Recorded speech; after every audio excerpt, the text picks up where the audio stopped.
TDP జనసేనల పొత్తు 10 సంవత్సరాల వరకు కొనసాగబోతోందా? 10 సంవత్సరాలకు సరిపడా రాజకీయ వ్యూహాలను చంద్రబాబు పవన్ కళ్యాణ్ రచించారా అంటే అవుననే సమాధానం ఇస్తున్నారు కొంతమంది రాజకీయ విశ్లేషకులు.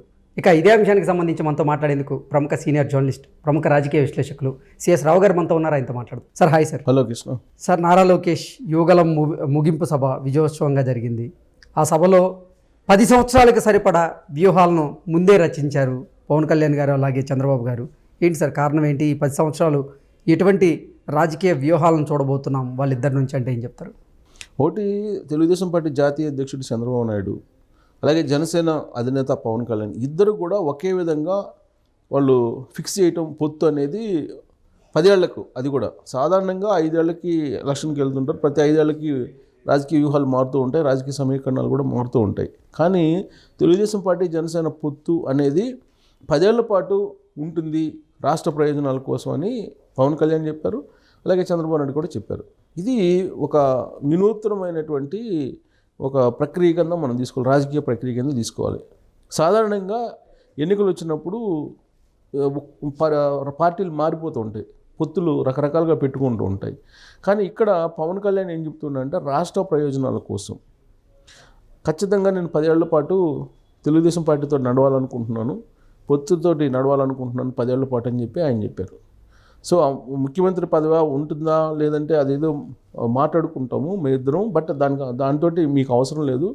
మనం తెలుగుదేశం పార్టీతో 10 ఏళ్ల పాటు కలిసి ఉండటానికి మీరు మానసికంగా సిద్ధపడాలి అనేది కార్యకర్తలకు ఇచ్చినటువంటి దిశానిర్దేశం పవన్ కళ్యాణ్. చాలా క్లారిటీగా ఆయన యువగలం ముగింపు సభలో మాట్లాడటం జరిగింది. ఆయన ఒకవైపు లోకేష్ నాయకత్వాన్ని ప్రశంసిస్తూ, లోకేష్ పాదయాత్ర చేయడాన్ని కూడా కొనియాడుతూ ఆయన ప్రసంగం సాగింది. లోకేష్లో ఉన్నటువంటి నాయకత్వ లక్షణాలని ఆయన ప్రస్తుతించడం జరిగింది.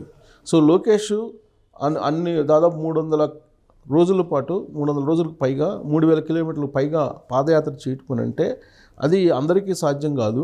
ప్లస్ పాదయాత్ర చేసినందువల్ల ప్రజల యొక్క సమస్యలు అనేకం తెలుసుకునేటువంటి అవకాశం ఉంది. తనకి పాదయాత్ర చేసేటువంటి అవకాశం రావట్లేదని చెప్పి ఆయన తన పాదయాత్ర చేయలేకపోవడాన్ని ప్రస్తుతించారు. సో ఆయన ఉద్దేశంలో ఏంటి, పవన్ కళ్యాణ్ పాదయాత్ర చేస్తే లా అండ్ ఆర్డర్ ప్రాబ్లం వస్తుందనేది ఆయన యొక్క అభిప్రాయం. గతంలో కూడా ఇలాంటి అంశాన్ని ప్రస్తావించారు. సో పవన్ కళ్యాణ్ ప్రజల్లోకి వెళ్తే వాస్తవంగా లా అండ్ ఆర్డర్ సిచ్యువేషన్ వస్తుందా లేదా అనేది తర్వాత సంగతి. ఎందుకంటే law and order situation control చేయాల్సిన బాధ్యత రాష్ట్ర ప్రభుత్వం మీద ఉంటుంది. నిజంగా ఆయనకు పాదయాత్ర చేయాలి అనేటువంటి ఒక ఆలోచన ఉంటే కనుక పాదయాత్ర చేయొచ్చు. ఈ అంశాన్ని గత కొన్ని సంవత్సరాల నుంచి చెప్తున్నాడు, నేను పాదయాత్ర చేయొచ్చు, నేను ప్రజల్లోకి వెళ్ళొచ్చు, నేను పోరాటాలు చేయొచ్చు, కానీ లా అండ్ ఆర్డర్ సిచ్యువేషను అదుపు తప్పుతుందని నేను వెళ్ళట్లేదు, ఇలాంటివి చెప్తున్నాడు పవన్ కళ్యాణ్. సో కాబట్టి ఆయనకైతే పాదయాత్ర చేయాలని కోరిక ఉంది, కానీ చేయలేనటువంటి పరిస్థితి అనేది ఆయన చెప్తూ లోకేష్ యొక్క స్ట్రెంత్ ఏంటి అనేది కూడా ఆయన ప్రస్తుతించారు. లోకేష్ పాదయాత్ర చేయటం అనేది భవిష్యత్తు రాజకీయానికి ఒక బాట వేశారు, భవిష్యత్తులో తెలుగుదేశం పార్టీకి ఒక నాయకత్వాన్ని ఇచ్చారు లోకేష్ అనేటువంటి ఒక ఒపీనియన్ని పవన్ కళ్యాణ్ వ్యక్తం చేయడం జరిగింది. అందుకే బహుశా నేను అనుకోవడం, లోకేష్ పాదయాత్రకి, లోకేష్ యోగాలానికి వచ్చినటువంటి రెస్పాన్స్ చూసిన తర్వాత ప్రత్యక్షంగా 10 ఏళ్ల పాటు తెలుగుదేశం పార్టీతో కలిసి నడవాలని చెప్పి డిసైడ్ అయ్యారు పవన్ కళ్యాణ్ అని చెప్పి అనుకోవడానికి అవకాశం ఉంది.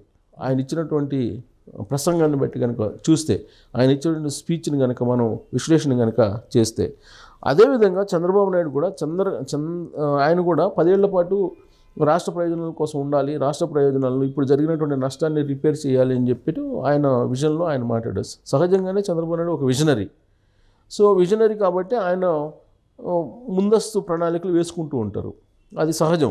కానీ రాజకీయం కూడా ముందస్తుగా ఆయన డిసైడ్ కావటం అనేది, 10 ఏళ్ల పాటు జనసేన తెలుగుదేశం పార్టీ కలిసి ప్రయాణం చేయటం, అలాగే తెలుగుదేశం పార్టీ కొంత ఇబ్బందుల్లో ఉన్నప్పుడు పవన్ కళ్యాణ్ ముందుకు వచ్చి మానసికంగా ధైర్యం నింపడం, నారా కుటుంబానికి జైలుకి వెళ్ళినప్పుడు, చంద్రబాబు నాయుడు జైలుకి వెళ్ళినప్పుడు, వీటన్నిటిని కూడా గుర్తు చేస్తూ పవన్ కళ్యాణ్ యొక్క ఆలోచన, పవన్ కళ్యాణ్ రాష్ట్ర ప్రయోజనాల కోసం త్యాగాలకైనా సిద్ధపడతాను అంటున్నారు, మనం కూడా త్యాగాలకు సిద్ధపడాలి అనేటువంటి ఒక యాంగిల్లో చంద్రబాబు నాయుడు మాట్లాడడం జరిగింది. అంటే మ్యూచువల్గా వాళ్ళు ఒక అండర్స్టాండింగ్కి వచ్చారనేది ఆ ఇద్దరి స్పీచ్ని కనుక చూస్తే మనకు అర్థమవుతుంది.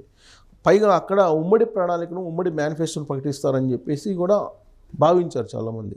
కానీ ఉమ్మడి మేనిఫెస్టోని ప్రకటించలేదు. కానీ అక్కడ రాబోయేటువంటి రోజుల్లో ఉమ్మడి మేనిఫెస్టోని కూడా ప్రకటిస్తాము, అమరావతిలో అలాగే తిరుపతిలో కూడా ఒక పెద్ద సభను నిర్వహించబోతున్నాం, ఇలాంటి సభలను నిర్వహించబోతున్నాము, కాబట్టి ఉమ్మడి మేనిఫెస్టో రాబోతుంది త్వరలో అని చెప్పి చెప్పడం జరిగింది. అంటే ఉమ్మడి మేనిఫెస్టో డిసైడ్ చేసుకున్నారు, సీట్లకు సంబంధించినటువంటి షేరింగ్ కూడా డిసైడ్ చేసుకున్నట్టు వాళ్ళ స్పీచ్లను బట్టి మనకు అర్థమవుతుంది. సో ఆ పొత్తు అనేటువంటి దాన్ని విడగొట్టాలి అనేటువంటి ప్రయత్నం వైఎస్ఆర్ కాంగ్రెస్ పార్టీ చేస్తుంది అనేటువంటి అభిప్రాయానికి వాళ్ళు వచ్చారు. అందుకే ఇరు పార్టీలు కూడా మేము త్యాగాలకైనా సిద్ధపడుతున్నాం, కానీ రాష్ట్ర ప్రయోజనాలను మాత్రం మేము ఖచ్చితంగా నెరవేర్చాల్సిందే, రాష్ట్రాన్ని కాపాడాలి మేము అనేటువంటి ఒక లక్ష్యంతో ఇద్దరు కూడా వాళ్ళ స్పీచ్లో కనిపించింది. సో కాబట్టి ఆ పొత్తుని అనేది విడదీయటం కానీ లేదంటే పొత్తు అనేది సక్సెస్ కావడం కానీ భవిష్యత్తులో ఉండేటువంటి అవకాశం ఉందనేది వాళ్ళిద్దరి స్పీచ్ని బట్టి అర్థమవుతుంది. అట్ ద సేమ్ టైం లోకేష్ని ఒక భవిష్యత్తు నాయకుడిగా, తెలుగుదేశం పార్టీ నడిపించిన నాయకుడిగా ఎలివేట్ చేయడానికి పవన్ కళ్యాణ్ కూడా తన స్వరాన్ని అందించారు. సో కాబట్టి ఇదొక వినూత్నంగా అనిపించినటువంటి అంశం ఇది.